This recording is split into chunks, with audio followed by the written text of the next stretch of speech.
Toba Tek Singh sports stadium में एक तकरीब मुनक्कद हुई जिसमें पंजाब स्पोर्ट्स फेस्टिवल के पहले फेज़ में कामयाब होने वाले खिलाड़ियों में नगद इनामात तकसीम किए गए और खिलाड़ियों के दूसरे फेज़ का इफ्तिताह किया गया। तकरीब से खिताब करते हुए रुकन कौमी असम्बली हाजी जुनैद अनवर चौधरी ने कहा कि वज़ीर-ए-आला पंजाब ने यूनियन कौंसिल की सतह पर खेलों के मुकाबला जात का इनेकाद करके सेहतमंद मुआशरे की बुनियाद कायम कर दी है और वज़ीर-ए-आला पंजाब मियां शहबाज शरीफ ने तालीम के मैदान में भी इनकलाबी इक़दामात किए हैं। स्पोर्ट्स ऑफिसर अताउर रहमान ने कहा कि जिला भर में खेलों के मुकाबला जात के लिए 82 ग्राउंड कायम किए गए हैं जिनमें 67 मैच मुनक्कद किए गए जिसमें 26,000 से ज्यादा खिलाड़ियों ने हिस्सा लिया, जिसके बाद कामयाब होने वाले खिलाड़ियों में यूनियन कौंसिल के फंड से 55,000 रुपये खिलाड़ियों में तकसीम किए गए। इस तरह पहले फेज में मजबूरी तौर पर 45,10,000 रुपये की रकम तकसीम की गई।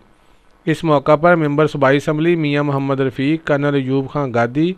असिस्टेंट कमिश्नर मुश्ताक अहमद, तहसील म्यूनसिपल ऑफिसर मोहम्मद तारक समेत शहरियों की कसीर तादाद भी मौजूद थी।